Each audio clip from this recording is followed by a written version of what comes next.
Sir, good afternoon, sir. Sriram, sir. Yeah, good afternoon, sir. Sir, బాగున్నారా? బాగున్నాను sir. Sir బాగున్నారు sir, ఎలా ఉన్నారు మీరు? Yeah, good sir. అవును సార్, నా పెద్ద సార్. హలో ఇక్కడ బయట వెళ్ళారా సార్? ఫారిన్ వెళ్ళారా? Sir good afternoon. ఫారిన్ వెళ్ళారా సార్? ఇక్కడ ఉన్నారా? Good afternoon sir. సార్ బాగున్నారా? Sir good afternoon. బాగున్నారు సార్, ఎలా ఉన్నారు మీరు? Sir good sir, good. But మీరు లేని లోటు కనబడదు మాకు. అవునా సార్? కొద్దిగా మొన్న మంచి ప్రోగ్రామ్ సార్ చెప్పారు, అంతా మా ఫ్యాకల్టీ కూడా వచ్చిండ్రు కదా అంతా. అవును సార్, చాలా బాగా జరిగింది సార్. మీరు ఉంటే ఇంకా మాకు చాలా బాగా తెలుసుకున్నాను అన్ని కూడా. చాలా బాగా అదే అవును సార్, అవును సార్. సర్టిఫై చేస్తాను.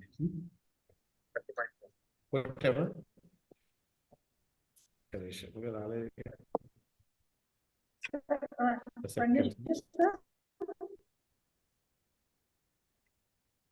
9643 Rangesh sir. 96. Start chedama. Okay. Let us start. Madam, please proceed. Yeah, sir. Good afternoon, sir. Yeah, good afternoon, madam. Good afternoon, esteemed dignitaries, dear participants, and my dear colleagues. I am Professor S. Vijayalakshmi, Principal, KJR Institute of Technology and Management. On behalf of the institution and my own personal behalf, I welcome you all for this one-week faculty development program on innovative teaching methods in business management. Now I welcome our Honorable Chairman, Sir, Dr. K. Govinda Reddy Garu, the President of this program, to preside over the program. Sir, please, sir. Sir, Chairman, sir. Yes, ma'am. Shall I start? Hello? Okay. Ma'am. Yes, sir. Yes, sir. Yes. Yes, sir. Start, sir. Okay, ma'am. Thank you. Thanks for introducing me. As introduced, I am Dr. Govinda Reddy, Chairman of this institution. I welcome you all on behalf of KJR Institute of Technology and Management. I welcomes our chief guest, Dr. Sri Ramlu sir, and trainer and speaker Murali Rao sir, and all other participants, and particularly our organizers from our college, our faculty members. Good afternoon, everyone. Good afternoon, sir. As a chairman of the institution, I would like to introduce or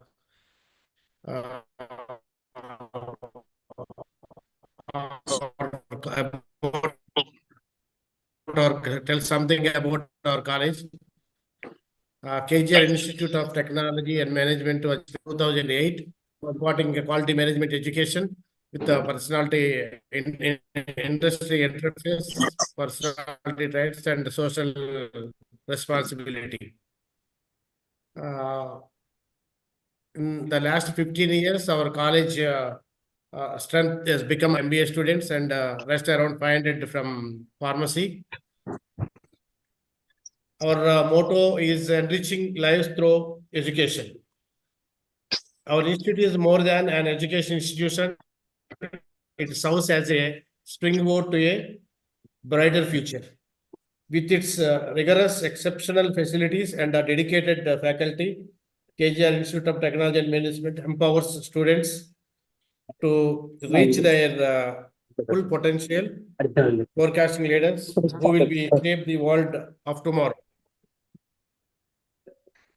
Whether seeking academic excellence, personality growth, or a supportive community, KJR Institute of Technology and Management provides a unique and transformative experience that gives a lasting impact.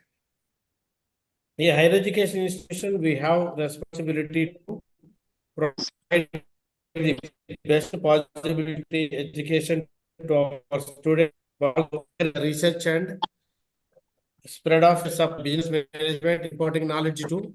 Today's topic is innovative teaching methods in business management. our fantastic ensemble team of professors and different universities and institutions from all over India will deliver the best of innovative teaching methods. Hope you will be joining us as forthcoming your position and teaching skills.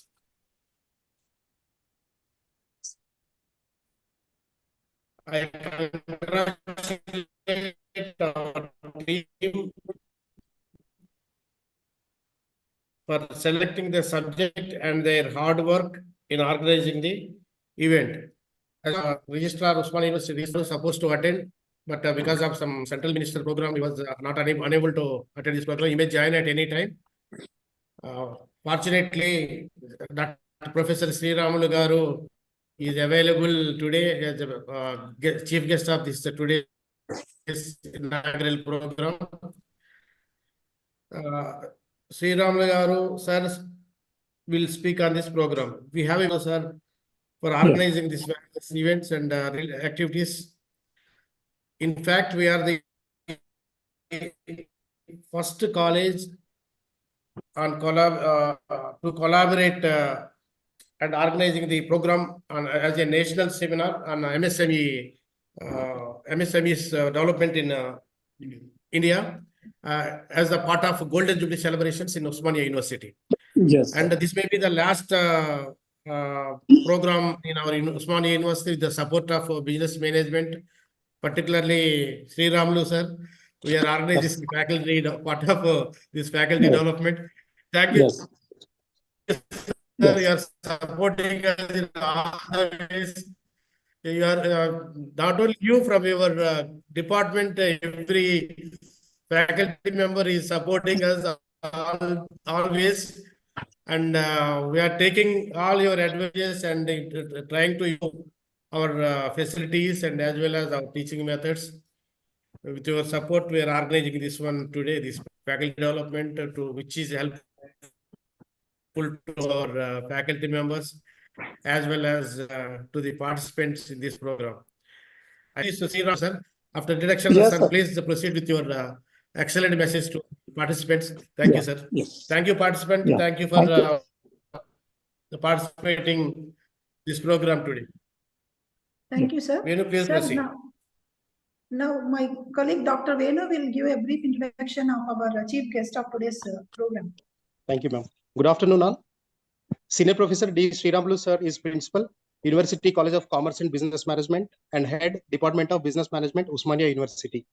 Coming to academic profile, sir has awarded PhD in Business Management from Usmania University in the year 2003, LLB from Usmania University campus in the year 1994, MBA from Usmania University campus in the year 1991.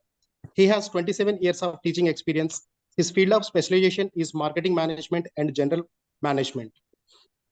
Other positions of Sri-Ramulu sir is Dean, Shatavahana University, Karimnagar, Telangana, Chairman Board of Studies in Palamur University, and BOS member for Sri Venkateshwara University, Tirupati, Kuvempu University, Karnataka, Sri Padmavati Mahila Vishwavidyalayam, Tirupati, Alagappa University, Periyar University, Tamil Nadu, and 25 autonomous colleges under the jurisdiction of Usmania and other universities.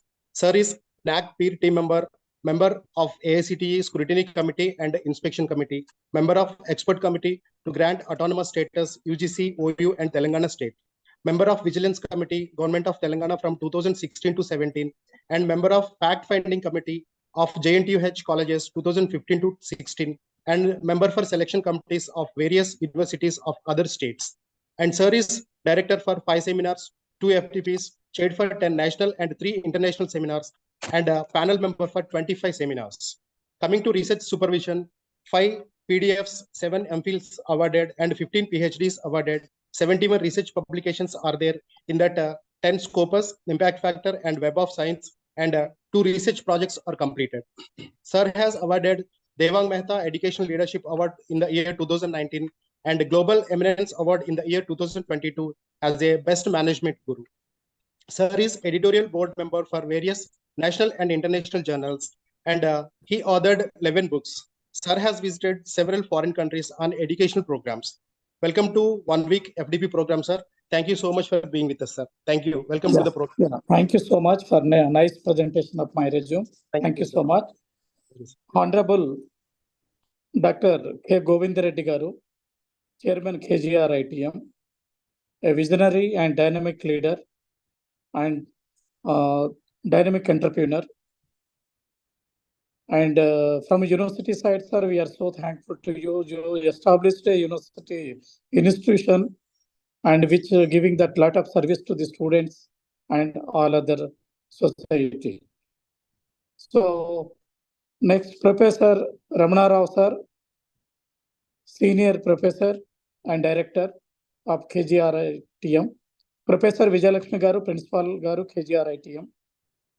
Dr. Reddy, Head, and other all the faculty members and dear participants, happy afternoon to each and everybody. I appreciate the efforts of the KGRITM. They taken bold step for our Golden Jubilee.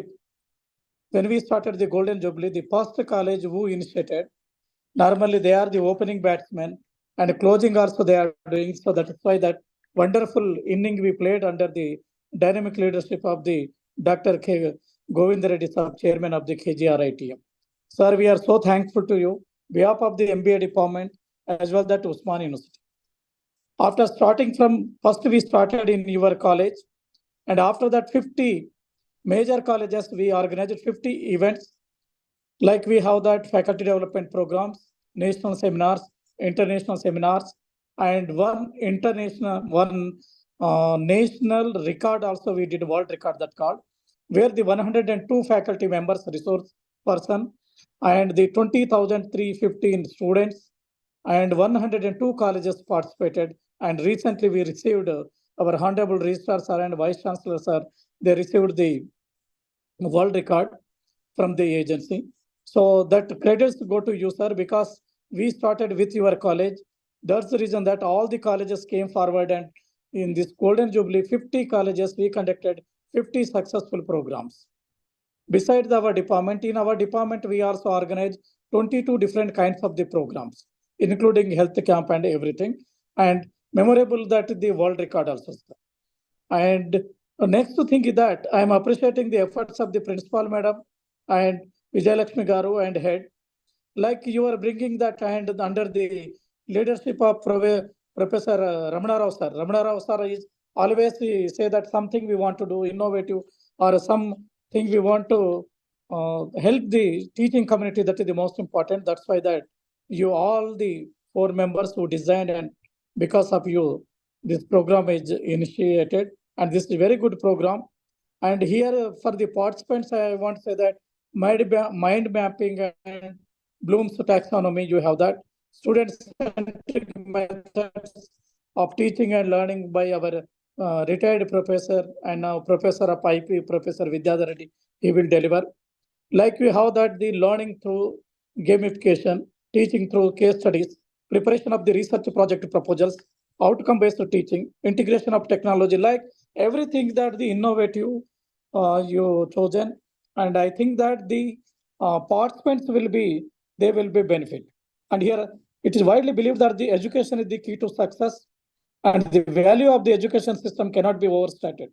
The faculty members plays a crucial role in the development of the entire module, making them the most important fundamental driving forces behind growth, success, and positive changes in an education system. There are most valuable resources any institution can invest in. However, until recently, the focus was primarily on students upgrading their knowledge. Normally, we say that the Kaizen theory. While faculty members are often criticized for the shortcoming in their teaching methods, because if the students are practicing the Kaizen theory and if the teachers are not participating, then we have faced a lot of criticism. Faculty development programs, FDP, have proven to be successful in enhancing the teacher skills in higher education institutions. These programs aim to achieve sustainable development and higher growth rates in India's higher education system through the creation of the knowledge, transmission of the knowledge, and dissemination of the knowledge. The country has witnessed constant growth in higher education at all levels. With their establishment of the new institutions and the improvement of existing ones, There is a substantial demand for the qualified teachers and faculty members in forthcoming years, making it critical for the universities to expand their current capacities, not only in terms of the infrastructure, but also in terms of the qualified and trained faculty members. Here, participant just you focus upon that the product line and product mix in teaching like that. And in the field of management education, the faculty members are facing increasing demand to be technically sound, like creativity, good investigations, in order to deliver effective teaching. This requires because here most important thing that we have to use the sound technological freedom or technological upgradation, and we have to be creative. And next thing that good investigator also required for the effective teaching. This requires them to acquire new knowledge, develop new skills, and the market ready to teach and be accepted as a teacher. Therefore, faculty members needed to be adequately prepared through faculty development programs to adapt to the rapid changes and shifting in management education. Here, one thing I want to say that while we are preparing the syllabus also that in management syllabus, recently we witnessed the 720-degree appraisal. Then we advise that we will incorporate that. So like that is one example. There are growing evidences of the ineffectiveness of traditional teaching methods, because traditional teaching day by day that is outdating. That's why that which has led to the importance of these programs in adopting the advanced situations, criticalities of these subjects, and FDP have the proven to be successful in enhancing teaching skills in higher educations, making the learning methodology more acceptable, easy to comprehend, and contemporary, while maintaining the rigorous evaluation procedure.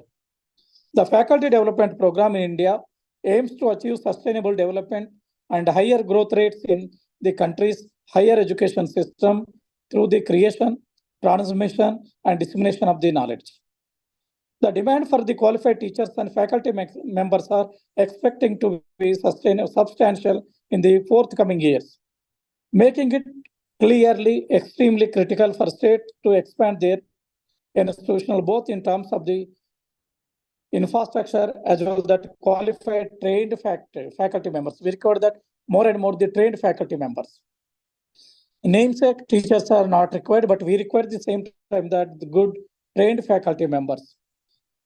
And the ongoing FDP on the innovative teaching method, I appreciate all the faculty involved in this title selection also, that beautiful title you selected, like the innovative teaching methods in business management, organized by the KGR Institute, will help enhance the skills of the teaching fraternity in innovative teaching methods such as case study methods and the use of technology in teaching. It aims to train management students to compete with the premier business schools in India as well as the worldwide. Continuous development will help prepare students to meet the needs of the industry. So just I am saying about the Kaizen theory, and in the Kaizen theory practices, the KGR Institution of Management is in forefront, and you are educating all the teachers, because all the teachers will be learned that innovative teaching methods, then ultimate beneficiaries are the students. If the students are beneficial, then ultimate that benefits go to our customer base and ultimate to the society. That's why that I am appreciating the efforts of the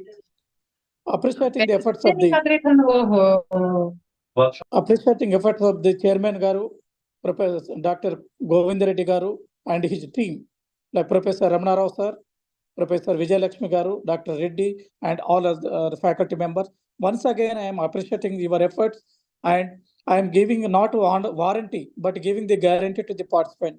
You will learn, you will equip yourself, you will learn new technology, and you will practice the innovative learning and teaching. By that, the students will be happy, and students will be enhance their skills, and ultimately that they will be upgraded, and ultimately that credits go to you, sir. So, on behalf of the Department of Management, now we have that 147 colleges, but none of the colleges have taken this kind of innovative practice. few colleges, they conducted the FDP, but you are the opening batsman and you are the closing, and run rate also that good, sir. Because we achieved that 100% we achieved the score. Because what we planned in 50 colleges, we want to organize 50, that we organized that. And besides that, world record also we did. And in our own department, we did the 22 programs also. And I have the confidence that all the participants will be happy and they will learn, they will enhance their skills. And I have wished that not only that MBA colleges, all other colleges like MCA, engineering, and degree colleges also, they will join and they will learn more. And I have the confidence that KGRIM will organize many such programs to the benefit of the teachers. So once again, I'm thanking behalf of the management department of Usmania University, as well as the Usmania University, behalf of the university. We are so thankful to you, sir, for organizing this kind of program to educate our teachers. So thank you, sir. Thank you for giving me wonderful opportunity. Actually, today I have to move that Sri Kishan Reddy Garu is coming Central Minister. Now within few minutes, the Kelo India program is going on and other program also there in our university. So we want to move there. So thank you, sir, for giving me this wonderful opportunity. Thank you and thank you so much. And all the best for the participant and your team. Thank you so much. Thank you, sir. Thank you for your wonderful speech and your time to our participants. And once again, congratulations on achieving world record. And we are also very proud to be part of your achievement. Thank you, sir, Yes. giving opportunity to our college. Thank you for Yes. participating. Thank you very much. Thank you, sir. Thank you so much. If you Madam. permit me, just I want to leave, sir. Ramanaro, sir. Sir, Yeah. shall I leave that or I want to go there? Yes, Yes, yeah, sir, sure. program is there. Yeah, Or 1 few minute. minutes, if you want to say, I will Thanks. say few minutes. Okay, sir. Okay. What are thanks and felicitation on online to you, madam. Sir. Yeah, sir. No problem, sir. No problem, Sir, sir. on behalf Sir, of the good words are institution, more than the felicitation. sir, on behalf of the institution and my own personal behalf, I am very much pleased to propose formal vote of thanks for this inaugural session, sir, of this 1 week faculty development program. I thank Senior Professor D. Sriramlu Garu, Principal and Head Department of Business Management, Usmania University, for sparing your valuable time with us, sir, even in your busy schedule. We are very much thankful for your continuous support and help from you and from your department, sir. We are very much thank you, sir. Thank you very much for your interaction with us today in this session. Thank you, sir. Okay, madam. Thank you so much. Okay. Thank you, sir. Thank you very much. Okay, okay, sir. Okay, sir. Right. Now, okay.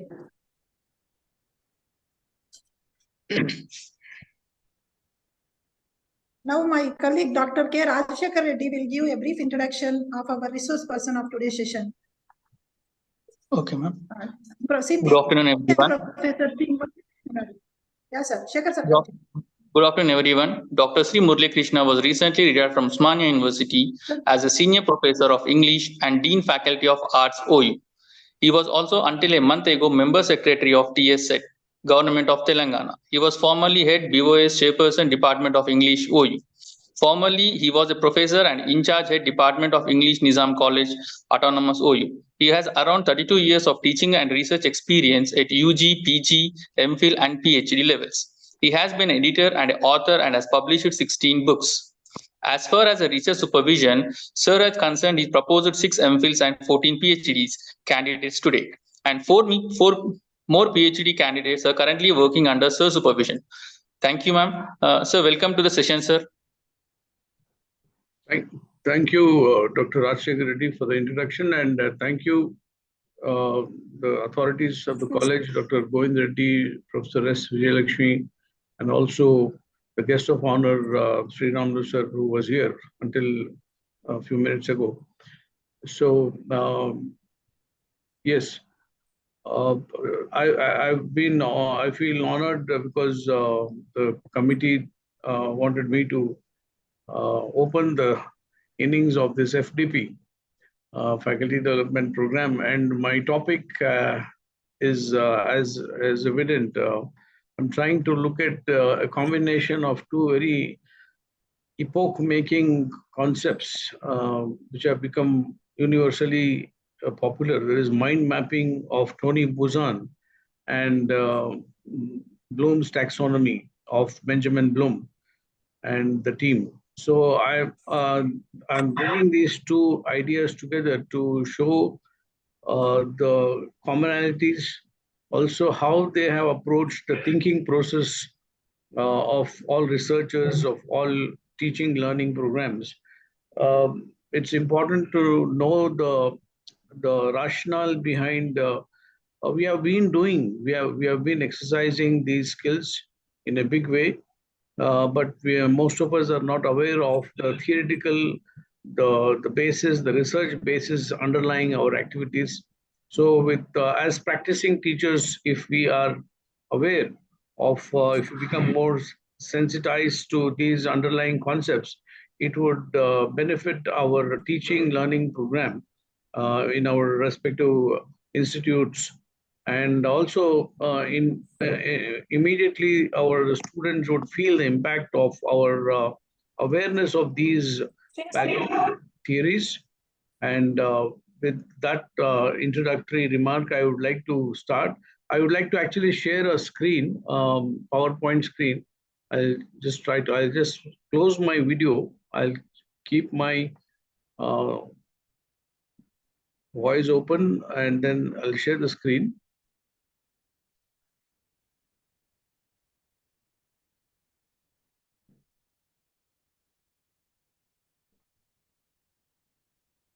Yeah, can you see this? Yes, sir.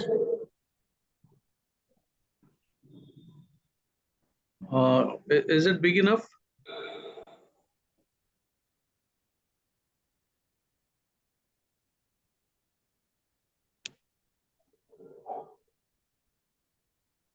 Is a PowerPoint big enough? Yes, sir. Yes, sir. I'm trying to avoid the outline view. Hope I'll get that. Do you see the outline also? Yes, sir. I don't want that outline. I want only the screen. I'm trying to get that. Yes. If somebody can guide me, that would be better. So please press a F5T to share. Yes. Okay. How is this? Yeah. Yes, sir. Right. Continue. It is okay. Is it bigger now? Yes, Yes, sir. Okay. Thank And I want to just close my video also, because the bandwidth may not permit. Yeah. So you can only hear me and then see the slides. So I have titled this afternoon's topic, first of the series of lectures the participants will be exposed, mind mapping and Bloom's taxonomy. First slide I would like to share is the definition of mind mapping itself.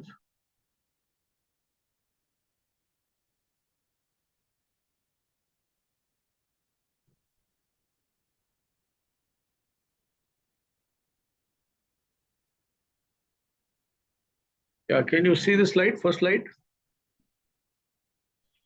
Yes, sir. Yes, sir. Yes, Right. sir.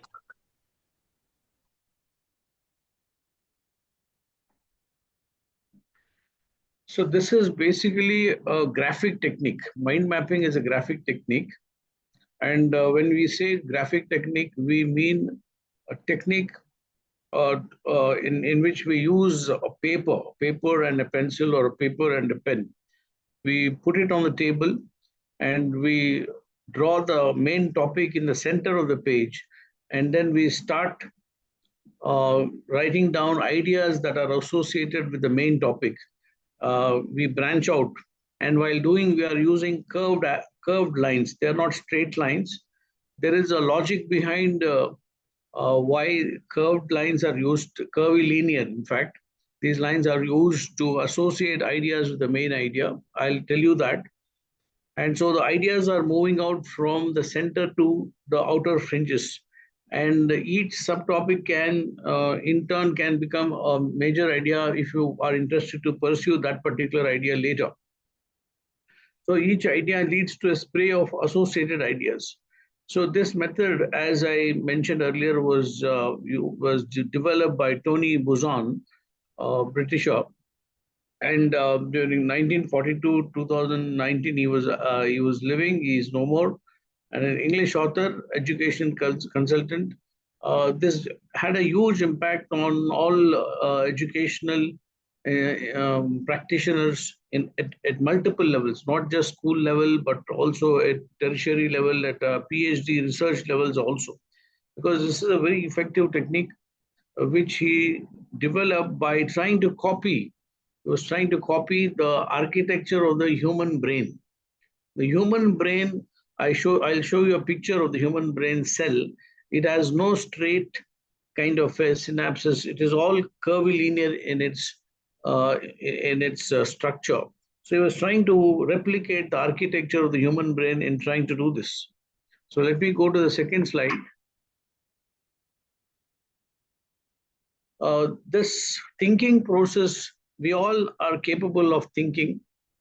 And how is it intricately related to the human brain? That is important. There are ideas like radiant thinking. You have a topic, and then the spray of ideas strike our mind, and you think very, very brightly and positively about some topic. And then you have thinking through association making. You take something and then you put it down on paper, whatever needs to be, whatever is linked with the main idea. Then we also think in spurts. When I say spurts, what I'm trying to say is we do not think in a continuous kind of a continuum. Our thinking always, it's like a tide. It is the water in the ocean does not flow gently and straight. It has a tidal. There is a kind of a up and down. There's a ebb and there's an ebb and then there is a down in it. So thinking also is very much like that. We get bright thoughts in one, say 2-3 minutes, and then suddenly there is no. We tend to repeat the same. We tend to recall the same ideas, but new ideas take time. Again, after a gap, you will get. So we always are thinking in spurts. Also, it is now scientifically proved that our brain has been broadly classified as a left brain and the right brain. The left hemisphere and the right hemisphere of the brain. The left brain is dedicated to all logical activities, all the reasoning activities. Like 2 + 2 is 4. Mathematical, logical, like very, very, you give a statement and then what is the assertion, what is the inference. So it's very logical.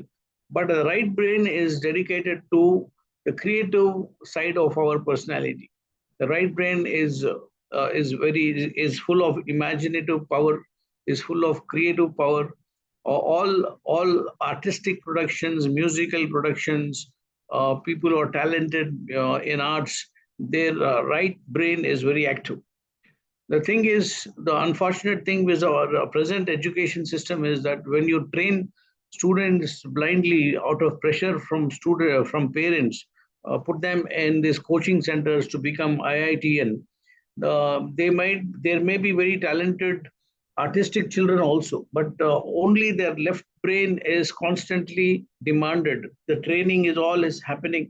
The right hemisphere of the brain is not given any water, any fertilizer, because the talent there lying is going unfed. There is no scope for the talent to flourish. So that is also one of the reasons why many of these trainees, they are left high and dry. They don't succeed in what they are supposed to succeed, and they end up being very frustrated. So holistic education will make informed kind of approaches, will also engage teachers who are balanced about this whole approach to education, who would like to give equally good inputs on the left brain and equally good inputs on the right brain. This holistic development is what most educational institutions, most syllabi planners miss out on, and to lead to bad results. But wherever there has been a balancing of these two, right and left properties of the brain. The syllabi also has remained balanced, where there is, inputs, inspiration to do the creative things as well as the logical things. The students from such institutions or from such families have excelled in life.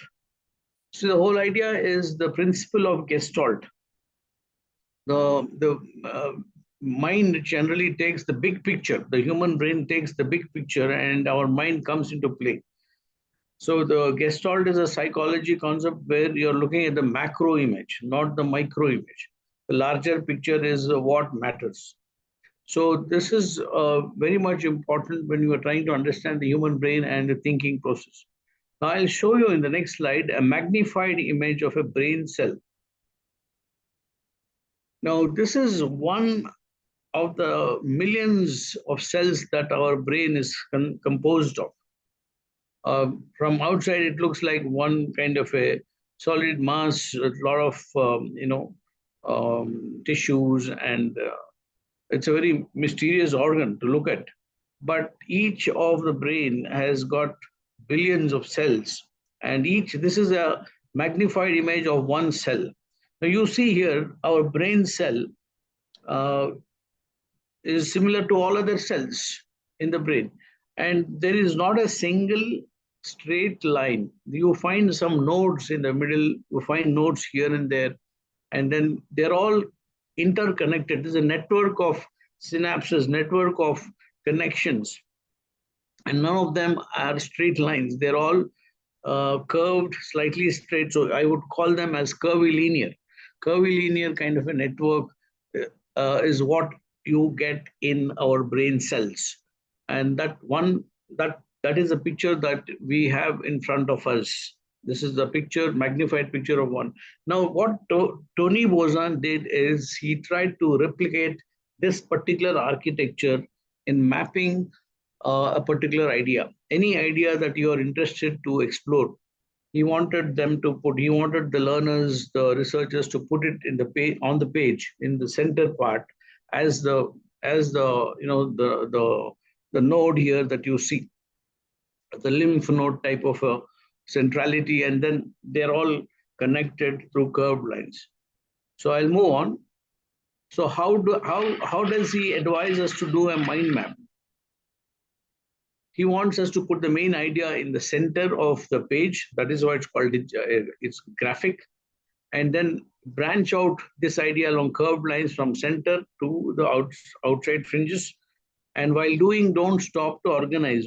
Don't bother much about organizing. Don't much bother about the hierarchy of thoughts.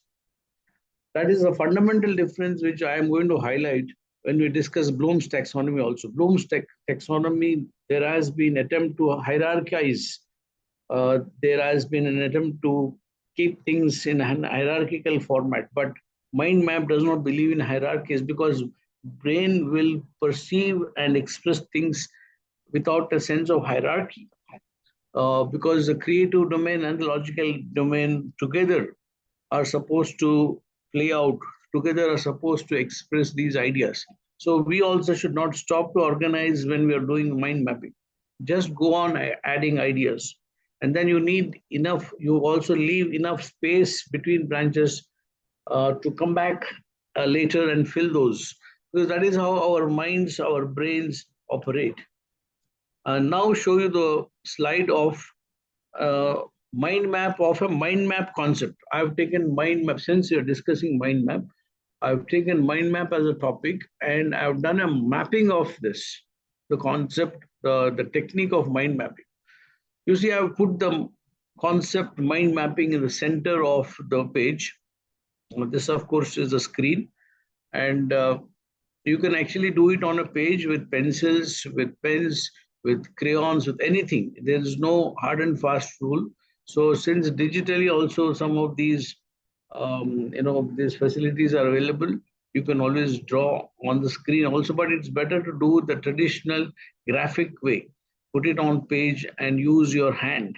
The use of hand on the page with a pen is something very, very primordial to us. We should never lose touch with the hand, paper, pen coordination. How so? much we might use the computers. That is very, very primordial. Like, you should not forget keeping in touch with the basic skills of walking and also running or jumping or moving. So it's as important as that for our literacy, for our education, for our development. Anyway, coming back to this mind map, I've put that idea in the middle, and I've put the ideas connected with this technique. What are the ideas connected to this technique? Keep moving. I said just now, don't judge. Keep moving, because you finish, keep the empty lines there, and you can re-energize, stand up and do also. Don't have to sit and do. Draw empty lines. If nothing strikes, then try to think fast. Don't take too much time, because you are trying to relax and get ideas. And then that way, if you're thinking fast and you're keeping and moving simultaneously, you capture the explosion of ideas. And also you can also use keywords and sometimes symbols. Like I've used the star symbol here. When I mentioned the symbol, star is a very important symbol. You can always use a symbol under that particular category. Think first. Then I will not move that way in the clockwise. I'll come back down, because there is no hierarchy in a mind map. Judge not. When you're doing a mind map, you don't become judgmental. You put on whatever strikes your mind, put everything down, even if it is unrelated, write it down, because it is something that struck your mind when you are thinking of this topic, mind mapping, or the topic that you have chosen to do a mind map about. Then lighten up. Free association, add branches, sub-branches, expand ideas. So because I use the word lighten up, I meant relax. Don't get frozen. Don't get upright about the task of doing a mind map. You should allow yourself to relax. Because I use the word lighten up, I also use the symbol bulb, the image of a bulb there. So just as I use the symbol star down there, and I also used the hammer, which normally is associated with judges. So hammering on the bench, that hammer also I've put, and the bulb I've put here. And also you can break boundaries. Can break boundaries in a mind map, in the sense that you can use, as I said, you're not restricted to use only color pencils or only crayon or only pencil. You can use anything that writes on the page. And the page need not be only A4 size. You can break the size. You can have a big paper. You can have a small paper. So that's what I meant. Break the 8.5 into 11-inch habit. You can use butcher paper. You can use easel, tablets, multiple pages. You can do mind map, because one page may not be enough. You can go out, add on pages, and then keep doing that. So you break boundaries. You're not restricted by guidelines or convention. Idea is also to become conventional when you're doing mind map. And then maybe when ideas stop striking your mind, you can allow the organization to set in. You can work faster. The organization can come always later. So like I said, you can draw empty lines and leave it. So this is how mind map is done. In the middle, I've put mind map, because we're discussing that. You can or if I give you a topic, or if you give a topic to your students, you can encourage them to put that in the middle of the page, and then branch out like this using curvilinear lines, and then draw the associated, write down the associated ideas.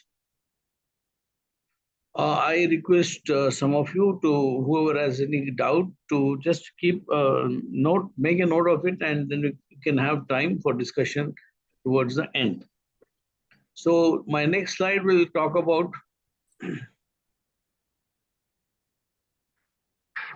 now, what are the uses of a mind map? When you do mind map, what are the uses?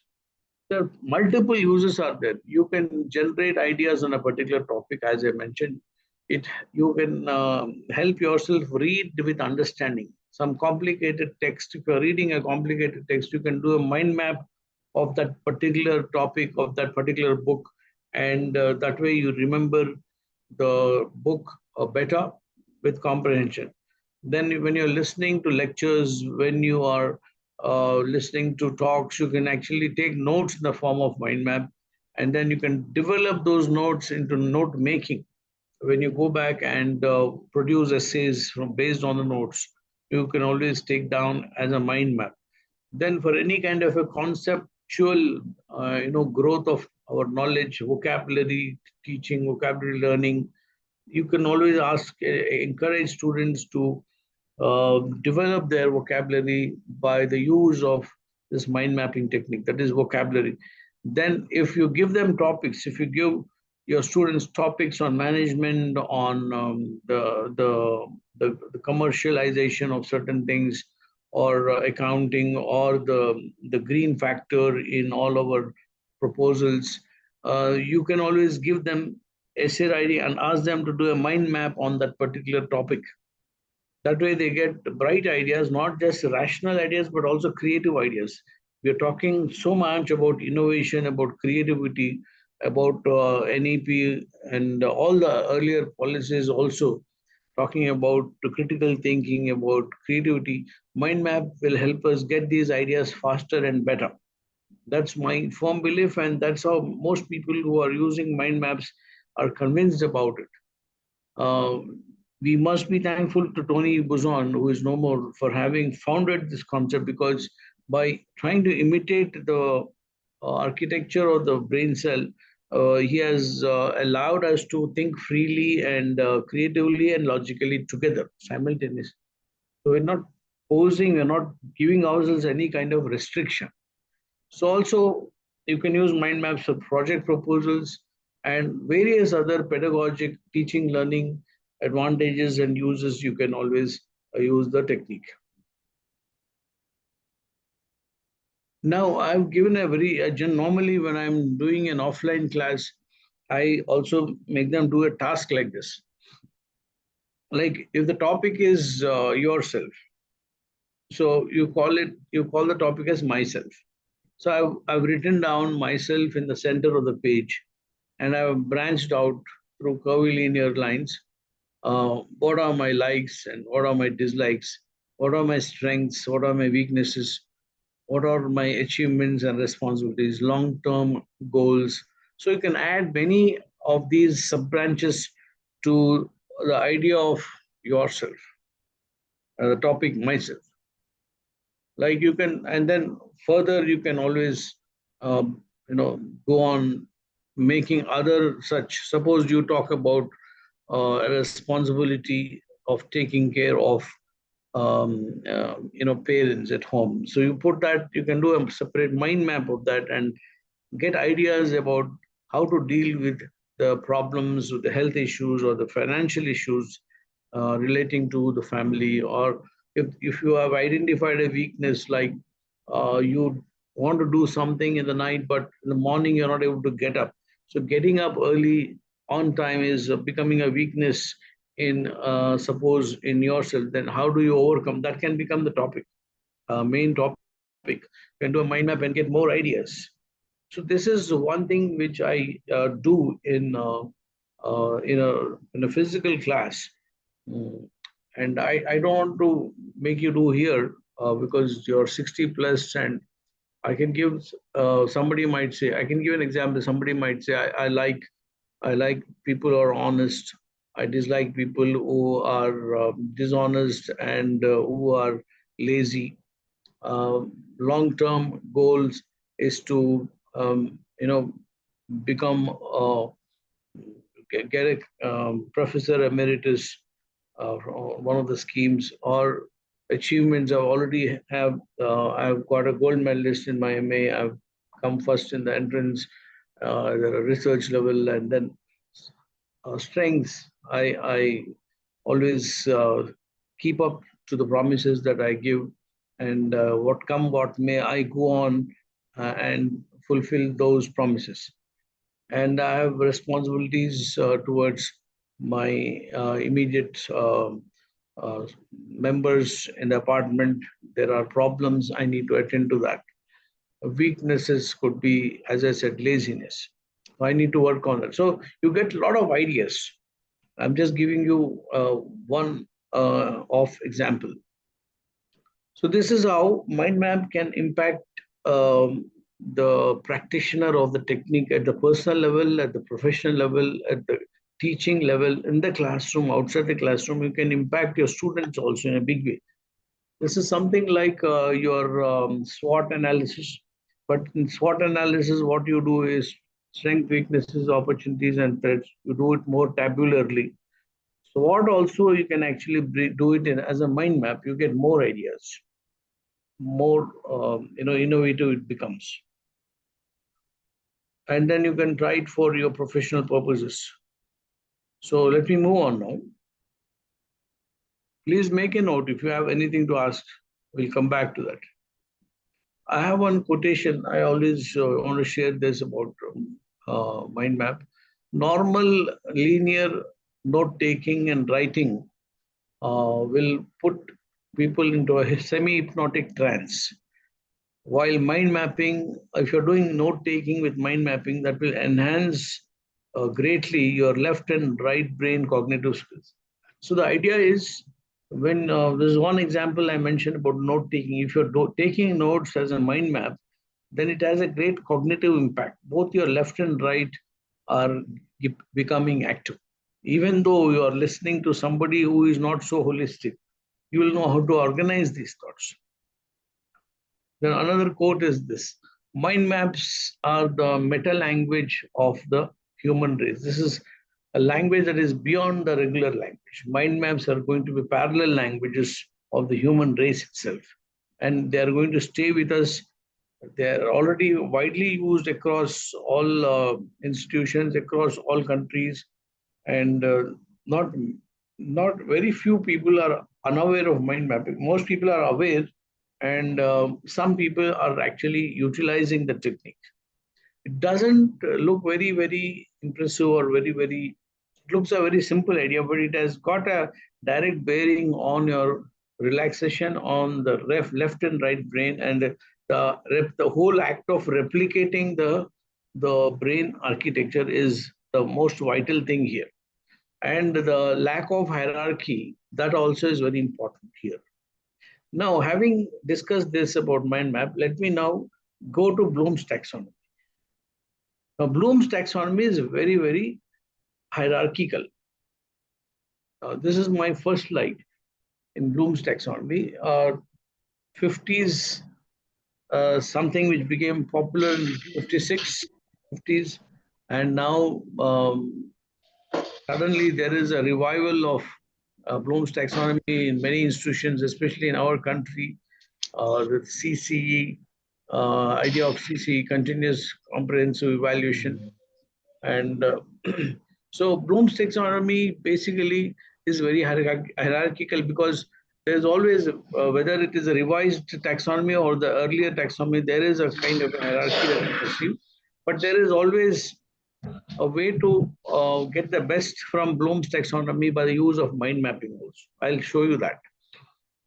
So Bloom's taxonomy basically identified 6 major categories: knowledge, comprehension, knowledge of a thing, comprehension of a thing, application, how do you apply, how do you analyze, and how do synthesis, and then evaluation. Now, with care has to be taken whether you are using synthesis or synthesize, analysis or analyze, because the second version of Bloom's taxonomy uses the verbs rather than the nouns, and there is a great difference in the way it impacts your cognition when you use the verbs and when you use the noun. The categories after knowledge were presented as skills and abilities, with the understanding that knowledge was a necessary precondition for putting these skills and abilities into practice. Here in the first version of Bloom's taxonomy, knowledge was seen as primary. That was the most important knowledge. And then comprehension, application, analysis, synthesis, evaluation, all these are seen as skills and abilities within the domain of acquiring knowledge. And that was the precondition for putting these skills. Knowledge was the precondition, for putting these skills and abilities into. Only if you have knowledge, then all the others make sense. That is the also all in the way they understood. They were already privileging. They were already making knowledge very, very more important than higher in the hierarchy than the others. Let me move on now. So the original taxonomy, I've highlighted these: knowledge, comprehension, application, analysis, synthesis, evaluation. Knowledge is the overall idea, the pattern, about the pattern, structure, and setting of and the processes involved in a particular field of activity or in a particular subject. Comprehension would refer to a type of understanding or apprehension that the individual knows what is being communicated and can make use of the material or idea that is being communicated without necessarily relating it to other material or seeing its fullest implications. So if knowledge is out there, knowledge, and you have the knowledge, there is a kind of a difference in having the knowledge and in actually comprehending it. That is what they have differentiated. And then having both these, how do you apply knowledge? How do you, so the use of abstractions to concrete situations, how do you use that? And then after you apply, how do you analyze this breakdown of communication into these constituent elements, and such that the relative hierarchy of ideas is made clear? The hierarchy word comes here, and the relations between ideas expressed are made explicit. So the relations are also made clear. Then after you analyze, you synthesize. Synthesis involves putting together of all these elements and parts so as to form a macro idea, a whole. I was talking to you about the Gestalt, the psychology aspect, the psychology concept of Gestalt. So that is the whole, the macro, not the micro. And then evaluation. Evaluation is you become a judge. How do you judge? How do you infer? So judgments about the value of what you have studied. What is the value of this? And also the methods that you have understood and comprehended and applied. So you have a kind of you evaluate. So we have been doing without actually being aware of these skills and sub-skills. We have been, when a moment we came closer trying to acquire knowledge, we sort of propelled these sub-skills of comprehension, application, analysis, evaluation in the whole. I request everybody to please close the speakers so that it's disturbing everybody. So synthesis, evaluation. Now, from 56, when you come to the revised taxonomy, 2001, a group of cognitive psychologists, they sort of they researched further and published a 2001 revision of the original Bloom's taxonomy, and the title of that was a taxonomy for teaching, learning, and assessment.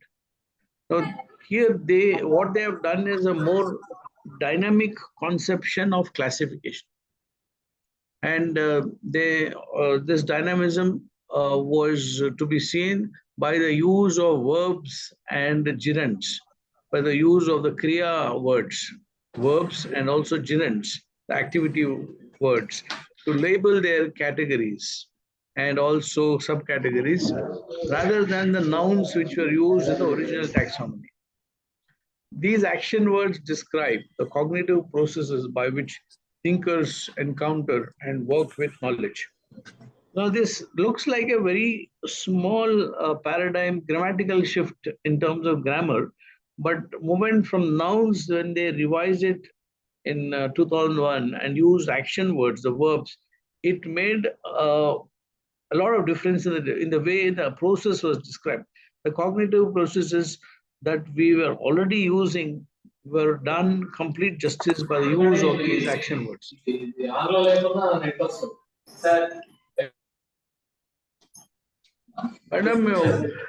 Madam, just close. Whoever is administered, close the. If they are not able to realize that their speakers is on, somebody can just switch off their mics. Sir, okay, sir. I'll mute it at that person. The Continue. administrative You can continue, sir. So the action words like remember. Remember is under remember you have recognition and you are recalling. Again verbs. Understand. Remember is a verb and recognizing is a gerund. Recalling is a gerund. They are all ing endings, but they are gerunds. They're not exactly nouns. So under understand you have interpreting, you're exemplifying, classifying, summarizing, inferring, comparing, explaining. So all these are ing endings. That is a gerunds. So when you understand, you are able to interpret easily, you are able to exemplify easily, you're able to classify, you're able to summarize, you're able to infer, you're able to compare, you're also able to explain when you have the basic understanding. Similarly, when you remember, you're able to recognize, recognizing is there, recalling is also there. So in the second revised edition, the subclassification by the use of action words has taken place in a very comprehensive way. Let me move on to the next slide. Similarly, with the other verbs like apply. Under apply, you have the gerunds like executing and implementing. When you have a thorough understanding and knowledge, you are able to apply. So you're able to execute, you're able to implement. And similarly, under the verb analyze, you have differentiating, organizing, attributing. When you have the quality of analysis, you are able to differentiate, you're able to organize, you're able to attribute. Now look at the way I am, because I'm speaking to you, I'm also changing my own grammatical category. I'm trying to say when you are trying to analyze, when you have the capacity to do analysis, I'm using the noun, the earlier one. You are able to differentiate, you are able to organize, you're able to attribute. I'm using the verb here. So sometimes our activity also determines our, I want to communicate to you, so that cognition, that effort is there, you're also making an effort to understand me. So you'll need to change the way these activities, sub skills are labeled, not by just nouns, but wherever it is necessary by the use of the verbs and the gerunds. Similarly, next one is evaluate. Evaluate verb. Under that, you have the gerunds checking and critiquing. You have the ability of critiquing something.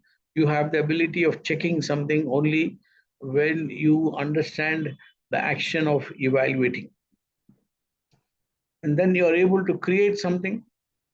Then the qualities of generating that format, planning event or planning something, planning a design, planning a seminar, all these are possible. Producing a report, producing a research candidate, all this is part of creation.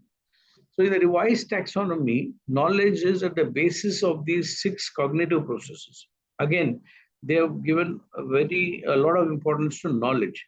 Knowledge is at the basis of these 6 cognitive processes, but its authors created a separate taxonomy of the types of knowledge used in cognition. So while giving the same kind of superior position to the idea of knowledge, and they also sort of created a separate taxonomy for knowledge. After, of course, doing categorizing the other 6 cognitive processes. Now, how did they do the separate taxonomy for knowledge? They called them by different names, 4 names. Knowledge, factual knowledge, knowledge of terminology. When you say you have factual knowledge, you have information, you have facts, knowledge of specific details and elements. Then you have conceptual knowledge. Knowledge of classifications, concepts, categories, principles, generalizations, knowledge of the underlying theories, the previous theories, knowledge of models, knowledge of the structures. These are all the conceptual knowledge. Then about procedural knowledge is about knowledge of subject-specific skills, the algorithms connected with it, and the techniques, and also the methods, and also the criteria for determining when to use appropriate procedures. So processes, it's more process-oriented knowledge. Then they have identified the fourth one is a metacognitive knowledge. Metacognitive knowledge would include strategic knowledge, knowledge that is very, very smart, very, very strategic and practical. Knowledge about cognitive tasks, including appropriate contextual and conditional knowledge. So there is a conditional knowledge, there is a contextual knowledge. So the appropriate, when should you use what, is that metacognitive knowledge. So like some people are good at English, but that you need that, that kind of instinct for correct, appropriate use at the right time. You cannot go to some higher up and use a very teenage kind of a language. So basically, this knowledge about appropriacy, about contextual appropriacy, and also conditional knowledge, conditions prevailing around a particular task or idea. This is metacognitive knowledge, and also knowledge about yourself. In what conditions you are able to give your best, in what condition you work your best. Are you able to work well in the mornings or in the nights? Some people just cannot get up early and do any kind of study. They are there, but from 9:30 in the night they are very active. After dinner they can sit till 2:33 in the morning also. So it is there. We should not try to be judgmental about such people. But it is their understanding, their self-knowledge about when you are able to do best. That is important. All this comes under metacognitive knowledge.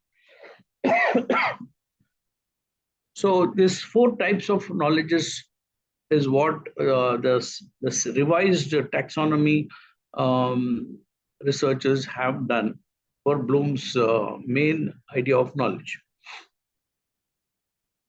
Let me move on now. Now, why should we use Bloom's taxonomy in all our syllabuses, in all our educational curriculum matters? There are many advantages, some of which I have put here. Basically, this whole purpose of interchange between teachers and this entire interaction, we are able to do better if we are able to understand these processes, these taxonomies. And also, we'll be able to organize objectives, both teaching objectives, learning objectives better by using these frameworks. And also these objectives help us clarify objectives for themselves and also future goals, the outcomes better. So we are able to plan and deliver appropriate instruction. How do you make alterations to your instructional strategies, your assessment strategies, and also both instruction and assessment aligned together. These are some of the benefits and also outcome. To provide a common knowledge for teachers to discuss and exchange learning and assessment methods. Specific learning outcomes can be derived. So the teachers, no two teachers are alike. We all have different approaches, different temperaments.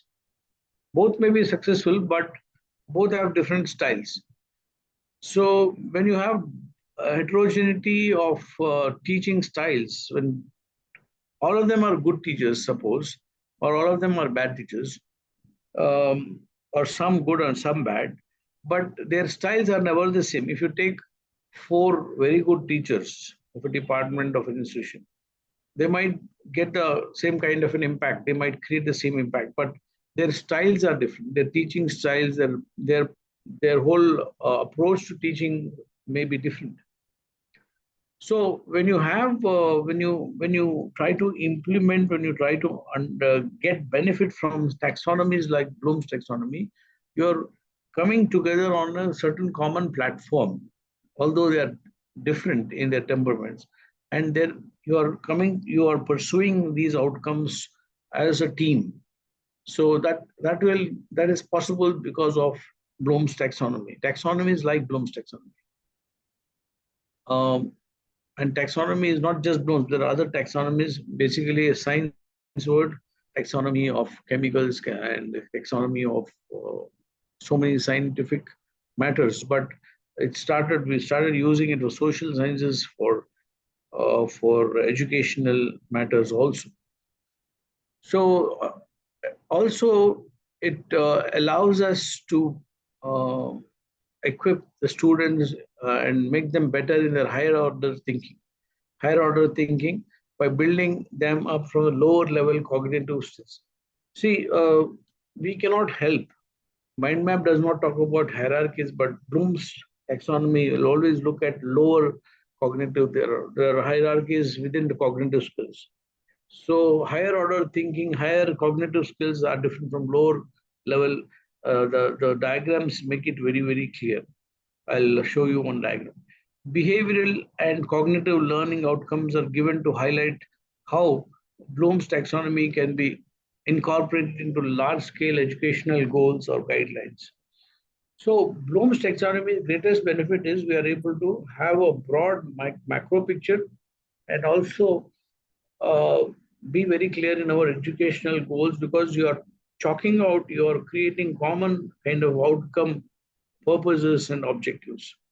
And expected outcomes are also same in the minds of the teachers, in the minds of the students.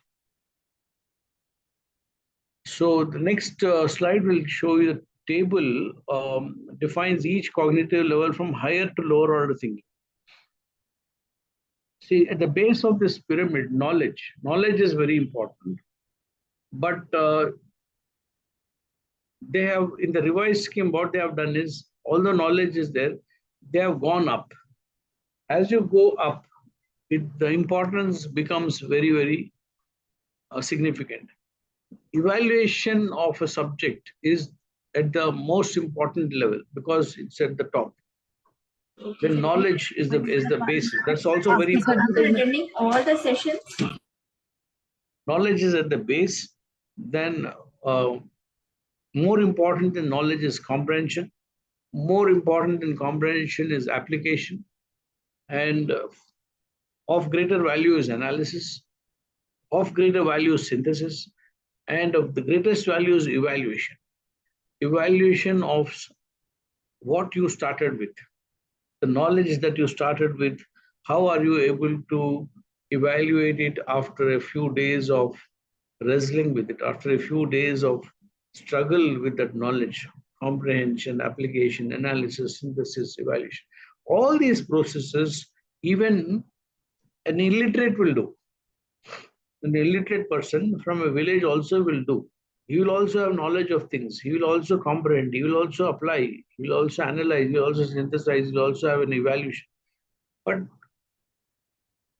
in the case of the educational sector, the people who are educated, what is happening is when you become aware of the background knowledge of the processes that are going through your own mind, you are doing it consciously with greater impact. And because of that awareness, there is no mess that takes place as you go ahead with the institutional objectives, with the children's objectives. So this understanding is important.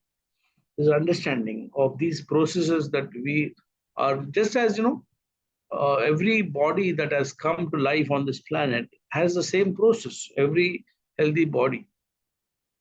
But because of science, we have understood what are the different organs, what is blood circulation, where is our heart, where is our mind, where is our kidney. So this understanding of the processes that are already taking place in the body of our institutions, universities, schools, and education, that is important. So bringing that awareness is very important. That's precisely what Bloom's taxonomy tried to do, and they succeeded in a big way. That is how, because even after so many years, we are still trying to talk about these. There are other taxonomies which are non-hierarchical, like people talk about Defink's. There is something called Defink. Defink's taxonomy is also a learner, teacher-centered kind of a taxonomy, but it has no hierarchy. It is more like mind mapping. defines hierarchy of knowledge, hierarchy of educational taxonomies. So more like a mind map. Anything that strikes an individual is important. There is no first, second, last. There are no pyramids there. That's why mind maps of the way mind map has been suggested by Tony Buzon, you can never have a pyramid, you can never have a table, you can never have serial numbers. You can only have a curvilinear branching out from the main idea. You can write it anywhere. You can write at the top, you can write the middle, you can write the center, side, the next page. Doesn't give any hierarchical value. Having said that, we cannot also say that we should be dismissive of hierarchies. Hierarchies are also important for systems to run. But somewhere we need to make use of non-hierarchical frameworks alongside hierarchical frameworks to reap the best benefits from such a marriage between two kinds of techniques or two kinds of knowledge systems. Let me move on. Yeah. How much time we have, ma'am? Sir, till 5 o'clock, sir. Okay. Another half hour. I'll just leave in 10-15 minutes time. Then we can have some time for discussion. Okay, sir. Okay, sir. So starting from the base of the pyramid, knowledge, comprehension, application, analysis, we will just look at what is knowledge.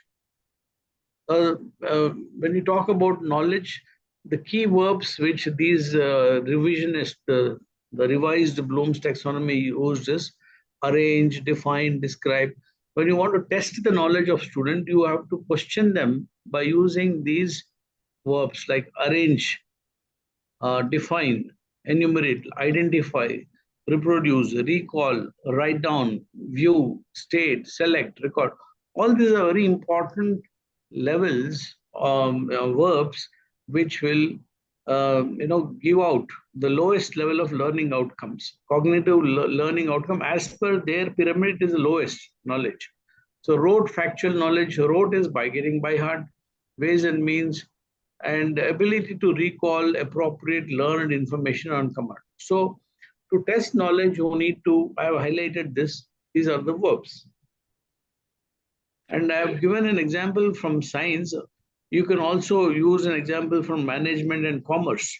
For example, in the methods to accentuate knowledge, learning methods, teaching methods, lecture, memorization, readings, podcasts, videos, web information, and formative, when the course is going on, you can also use assessments like question answer assessments, either by click of mouse or on paper.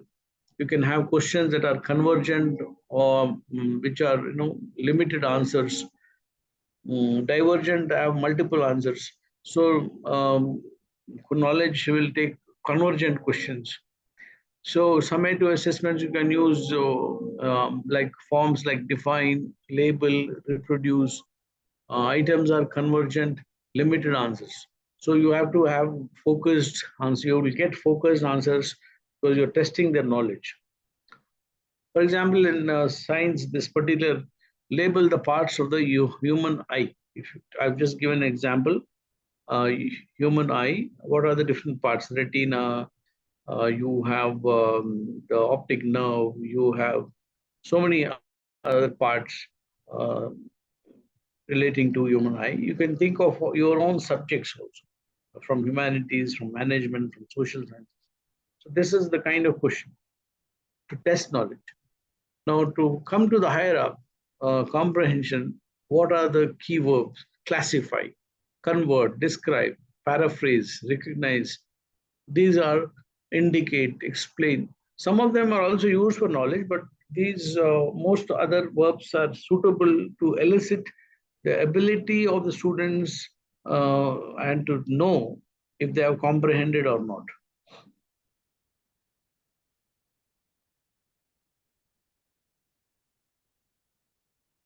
Here again, methods like readings, graphic organizers, demonstration, discussion, different kinds of questions you can have. Then you have For example, question is, trace the path the stimulus takes from the time light enters the eye to processing in the visual cortex.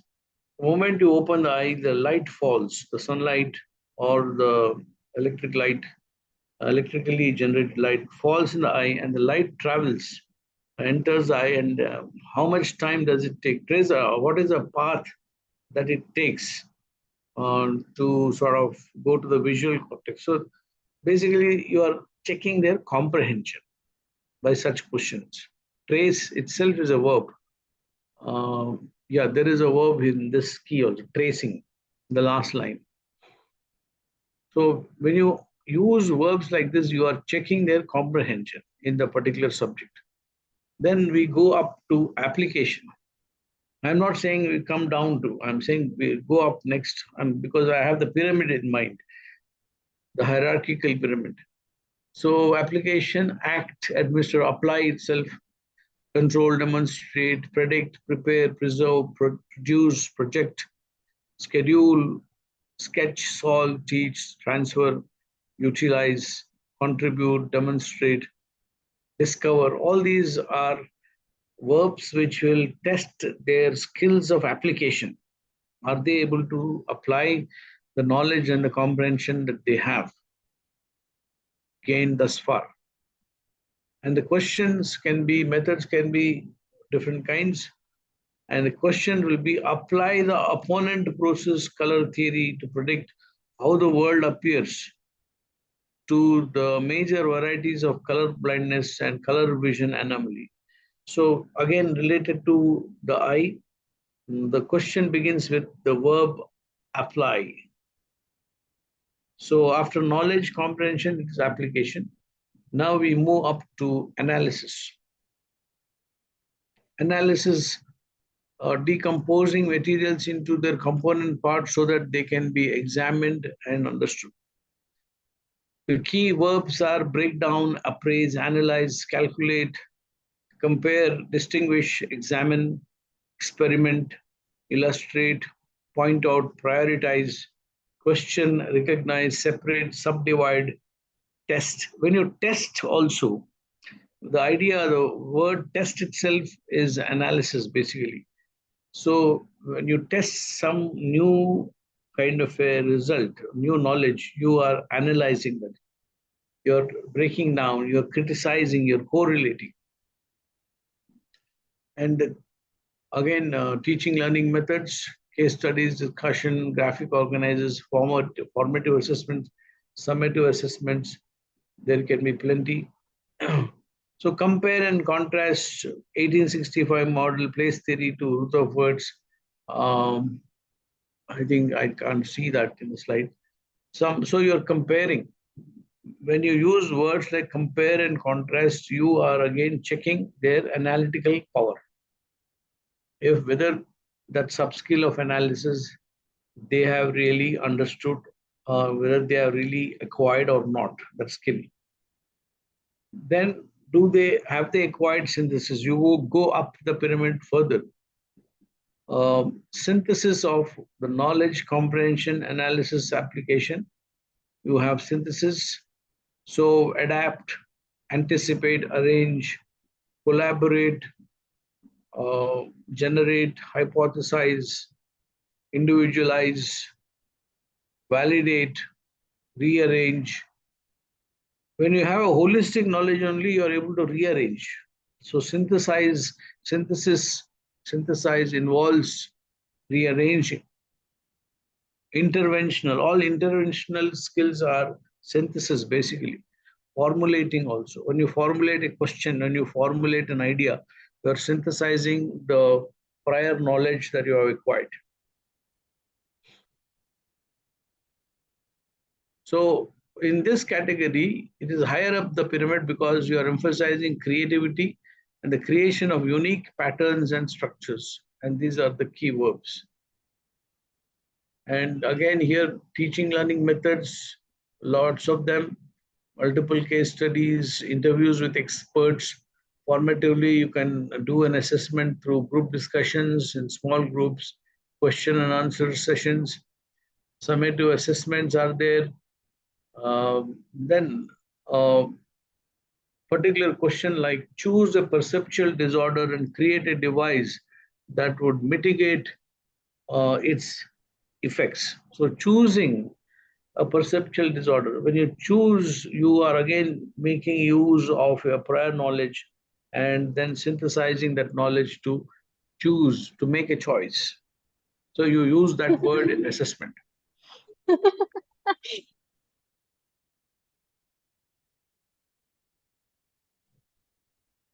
Then we have evaluation. We go up to the topmost in the pyramid. We have evaluation, judging value of materials based on personal values, opinions, or definite criteria, concerned with evaluating material to determine if it fulfills given purpose. So what are the key verbs here? Learning outcomes highest because it contains all other categories. When you're evaluating, you have all the other previous categories of those skills, value judgments, appraise, argue, assess, choose, compare, evaluate, estimate. There are some repetitions also. Criticize, critique, rate, reframe, predict. Only when you have good evaluation as a skill based on your prior knowledge, you are able to predict, you are able to anticipate, you are able to interpret things. Very creative skill. And what kind of assessment question you will get? By the very use of the word evaluate. Evaluate the ADA guidelines in light of what you have learned about blindness and critique its strengths and weaknesses. Do you believe the guidelines are effective by or when? So assessment, overall understanding of things and overall judgment is involved. Evaluation is judgment. And based on judgment, you also infer, you also interpret. So this is how we go about. Then Bloom's taxonomists also speak about outcomes. Basically, learning outcomes.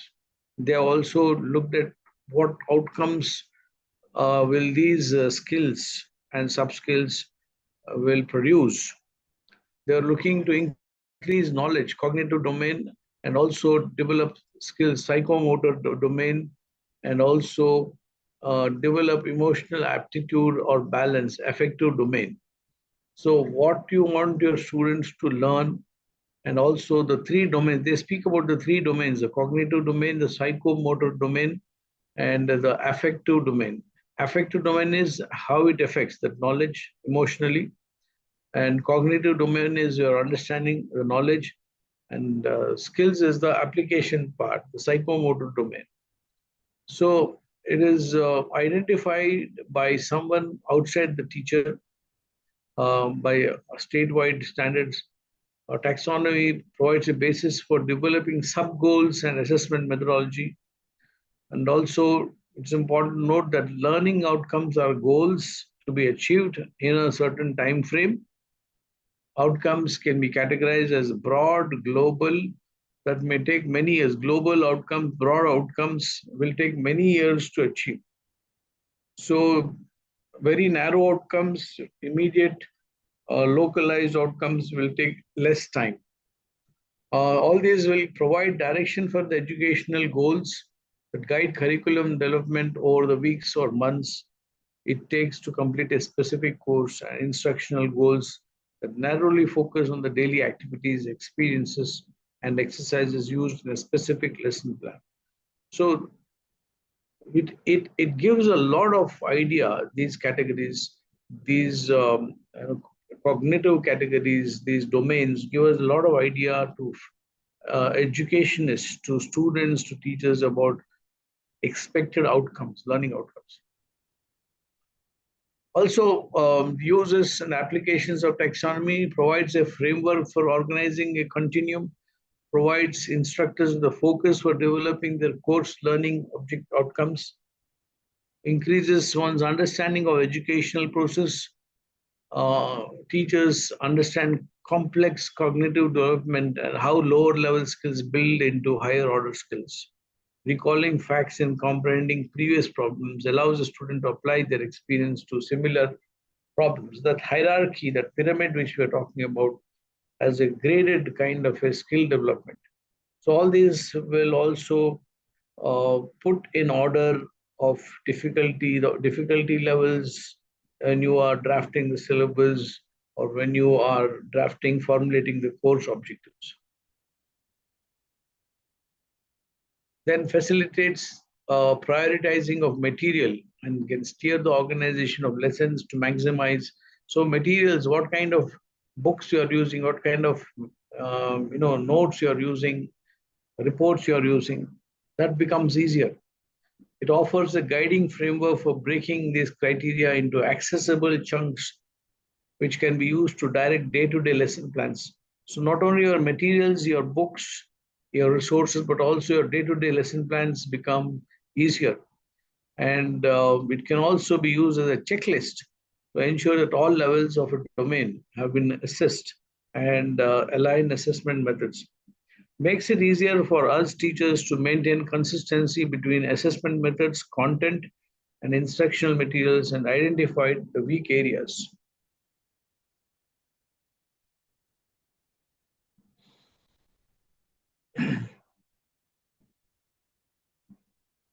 So this is about how this second edition 2001 Anderson and Krathwohl redefined the knowledge dimension to include 4 types of knowledge, which we've already seen: factual knowledge, conceptual knowledge, procedural knowledge, and metacognitive knowledge.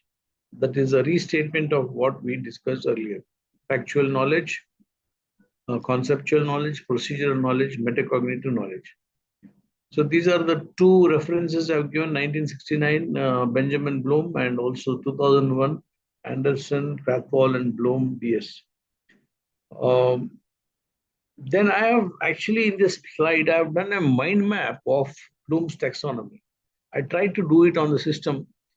The one defect in this mind map is I could not get the oval in the middle. It has become a rectangle, but no, ideally the graphic technique of mind map wants you to use oval-shaped circles, not even full circles. I got most of the ovals right, except one circle I got and one rectangle, which can be avoided when you're doing it with your hand on the paper. Now, what I have shown here is, I have not shown any hierarchy. I have mentioned here 3 domains: cognitive domain, psychomotor, affective domain. And on the left of the thing, I have mentioned the 6 levels. 6 levels with the previous terminology and the new terminology. Like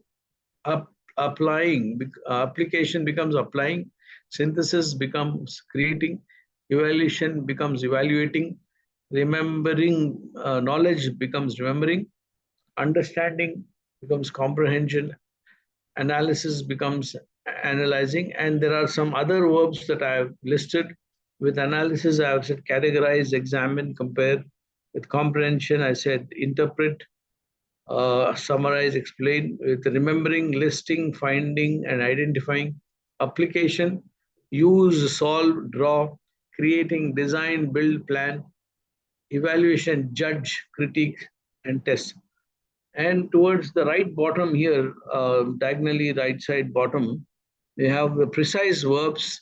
Benjamin Bloom's, especially the revised taxonomy, as one of the major contributions to our understanding of educational processes or dynamics of teaching learning is it has given us the precise verbs. Not that he was a grammarian and not that he was interested in grammar, but by giving language exact precise verbs, he has made us very, very closely aware of the processes that we have been going through.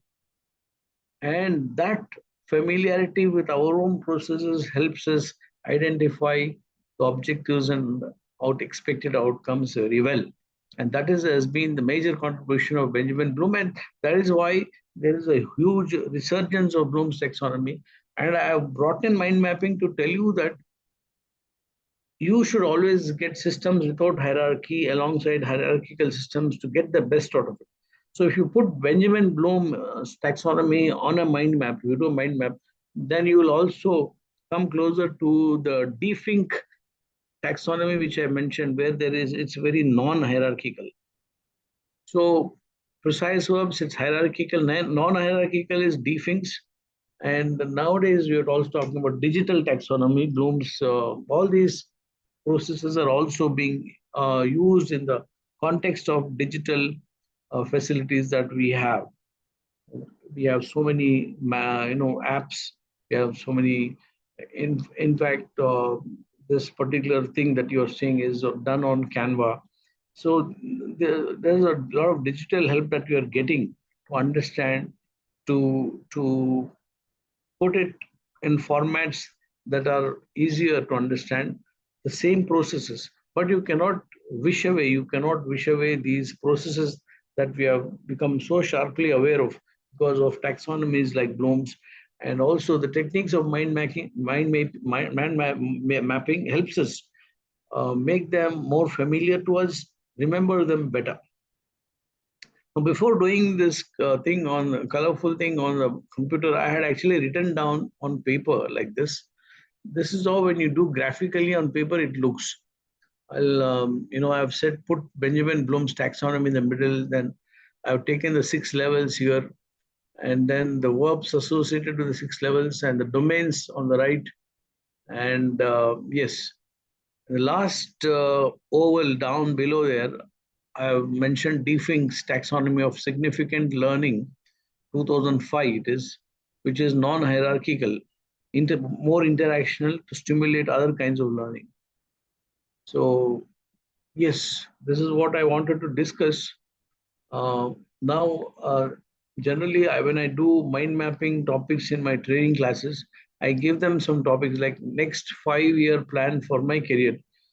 If you do a mind map of that, while doing a mapping of that topic, you will be planning, charting, goal setting, because the topic wants you to do these skills come into play.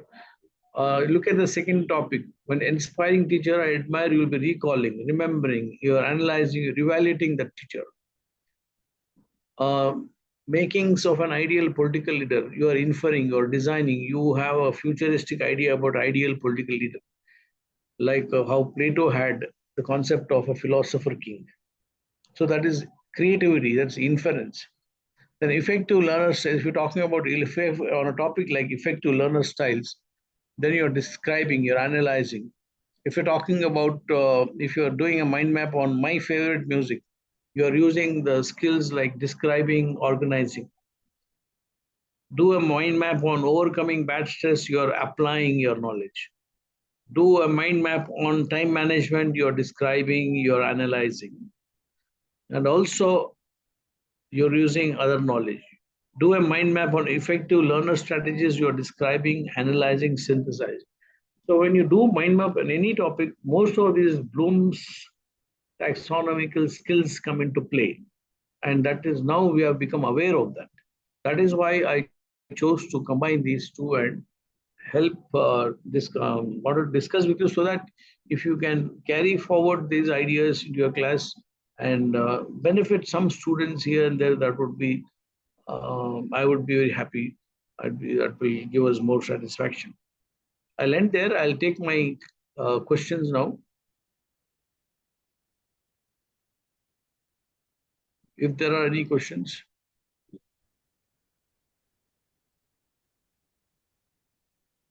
Madam, I have finished. Yeah, sir.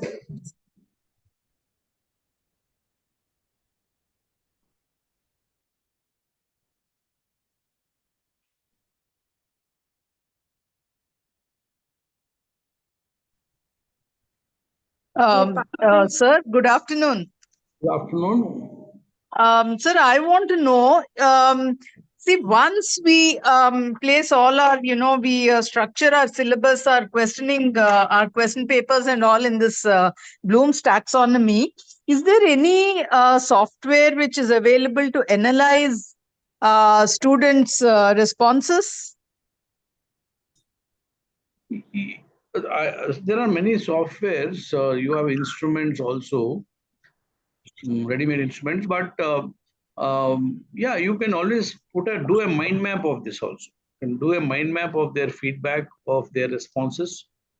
And you can make the students themselves do a mind map of their responses so that they'll get more insights into what their responses have been. So you can work on this flexibly, madam. Okay, There's- okay. do it flexibly also. Okay, but it is a little difficult. Yes, yes, Evaluation is a little difficult. yes, yes. Whether we have achieved our course outcomes and what we what we initially defined as our course objectives, whether we've successfully achieved them or not, it's a little difficult to find out. Yeah, we need to keep doing it, ma'am. And because you're directly looking at evaluation part. But if we have taken, if you have framed our objectives and expected outcomes also with all this awareness of taxonomies and all these underlying processes, probably we'll come closer to getting the right picture. Okay. Thank you, Professor. Is it Sudha, madam? Oh, Yeah, nice. yeah. Yeah. Nice, you are Yeah. also. Nice listening to you, sir. Thank you. Yeah, any other question, ma'am?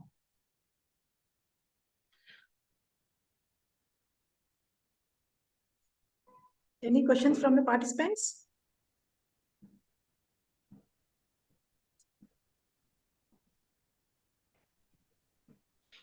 Sir, nobody. Good afternoon, sir. Yeah, Indira. Yes, Yeah. sir. Sir, like brainstorming, one more technique is there, no, sir? Reverse brainstorming. Which one is the best one, sir? For creative problem solving. Actually, during this talk, I did not mention brainstorming, but semantic mapping and concept mapping and brainstorming are very related to mind mapping also. Yes, sir. But only thing, the way you do brainstorming is different. It is not a graphic technique, and reverse brainstorming, which you're talking also, has the same conventional form of writing bulleted points or discussing across a table. So they have their own advantages, but the uniqueness of mind mapping is the imitation of the brain pattern. The way you do is very similar. In fact, when you start doing mind mapping, something very relaxing takes place, because you're getting ideas, you're not restricting your ideas. Okay. And it won't become public document as long as you want it to become. It is all personal. You can put down whatever strikes your mind on the page. Thank you, sir. Okay. Whereas in other mapping, brainstorming sessions, you are very conscious of what others are thinking. You will be judging. Before even you talk, you will be judging your own ideas. So it is not like that. In mind mapping, you are free of judgments. But all these techniques comes under problem solving, right, sir? All our exercises are towards problem solving, because we have generated so many. Living involves problems, ma'am. So our entire education system is one whole effort of problem solving. Don't you agree? Okay. Yes, sir. Yes, sir. Thank you, sir.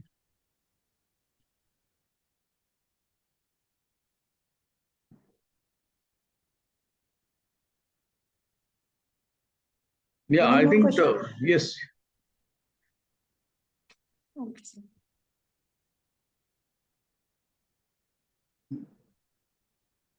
They seem to be much above Bloom's taxonomy. I'll not be happy if many of you are not impressed by Bloom's taxonomy, because I myself was not a great fan of Bloom's taxonomy. But I realize that there is some value. He is making us aware of the processes. In fact, I was more impressed with the mind mapping techniques, because it has a direct bearing. You can directly help our students. Because ultimately, Bloom's taxonomy is, like getting aware of the theory behind everything that we are thinking and making. It loads our thinking, and yes, it gives us direction. But we have been making our students go through these processes without greater awareness also. Only thing, we hope that greater awareness about Bloom's taxonomy now will help us make informed choices. That's the best part of it.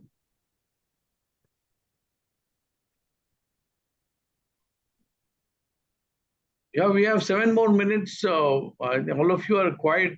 What's the problem?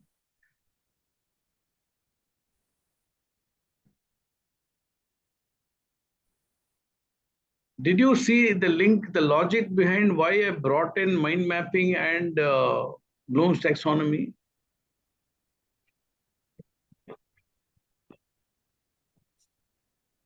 You can be frank. If you saw no reason, you can be frank about it.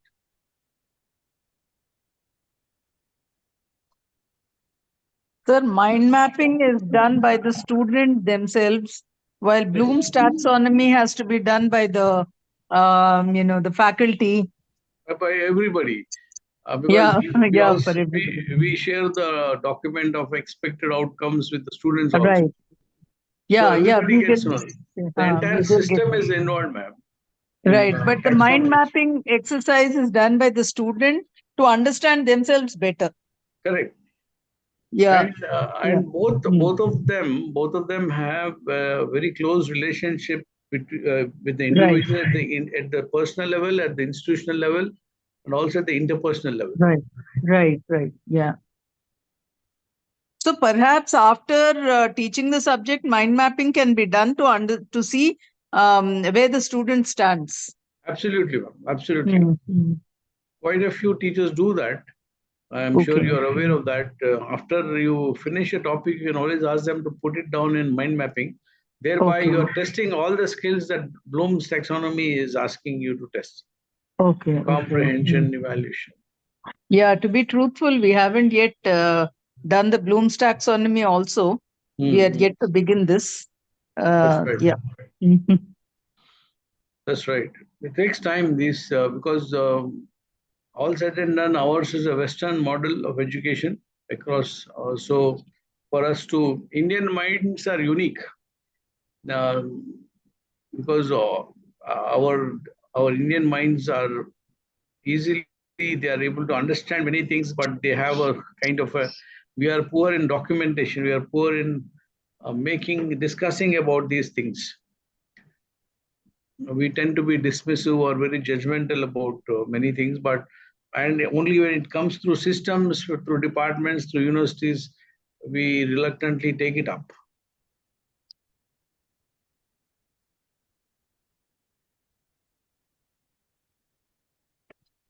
I am also speaking on this topic not because of intrinsic interest in combining this, because there was a need.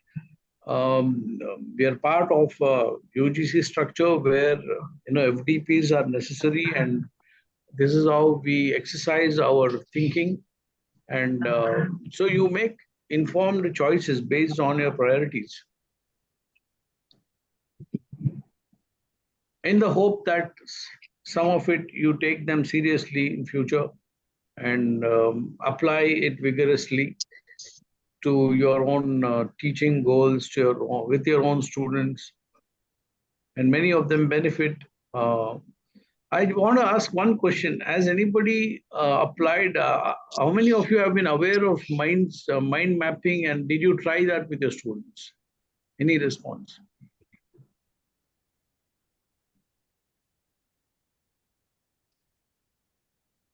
Has anybody done mind mapping earlier with your students, with yourself?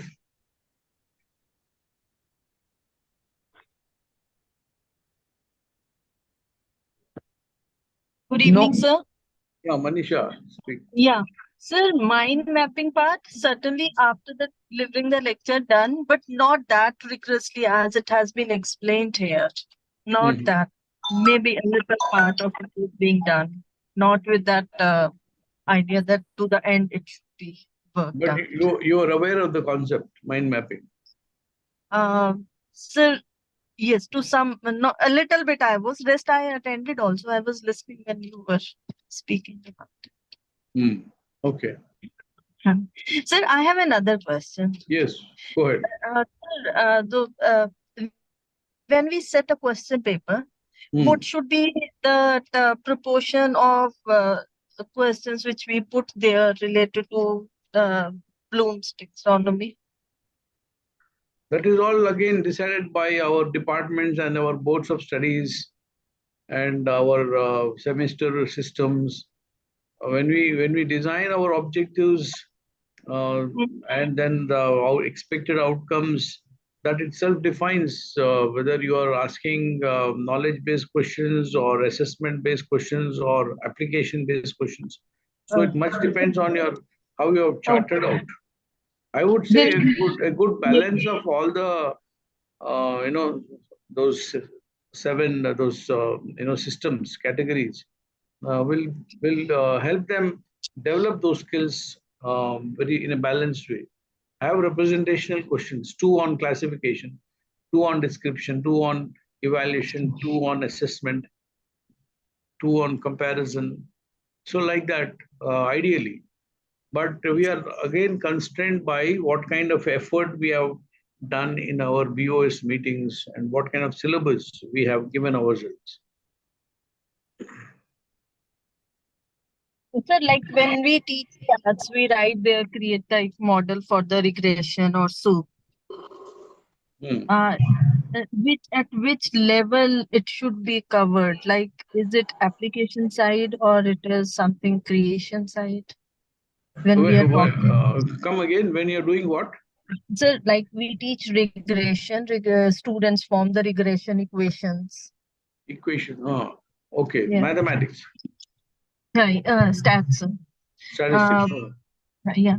Sir, where should it be actually covering? Does it come to the application of the concepts or what read, or does it come to the? I think both analysis part of it and also the application and the inference. The inferences that you make out of the data. Data is actually gathered and analyzed, and then how you apply that after analyzing the data. How do you interpret that data? So these skills come into play. Interpretation, so which is evaluation, basically application. Thank you. Thank you so much. So I think we can stop there, Professor Vijay Lakshmi. If there are no more questions. Yes, sir. Yes, sir. Sir, our sincere thanks for our eminent resource person, Professor C. Murali Krishna Garu, of today's session on mind mapping and Bloom's taxonomy. Sir, we are very much thankful to you, sir, for being with us today and enlightening us on the topic. The session was very much informative, sir, and it is very much contemporary in nature, where it is very much teacher-centric. The taxonomy, which is very much useful to evaluate the students, and it is very much useful for the teaching fraternity of today. Thank you very much, sir. Yeah, welcome, ma'am. It was nice interacting with all of you. I wish all the participants a good FDP program, and also hope that they take all their insights coming from this FDP into their classrooms and into their research. All the best to everybody. Thank you. Thank you, sir. And also, thank you, sir. My sincere thanks to all the participants for their active participation in this session and making this session a grand success. Thank you. Thank you very much. Thank you. So shall I exit, ma'am? Shall I exit? Shall I leave the platform? Yes, sir. Yes, sir. Thank you, sir. Murali, sir, thank you. Thank you. Right. Bye, all. Yes, sir. Thank you, sir. Yes, sir.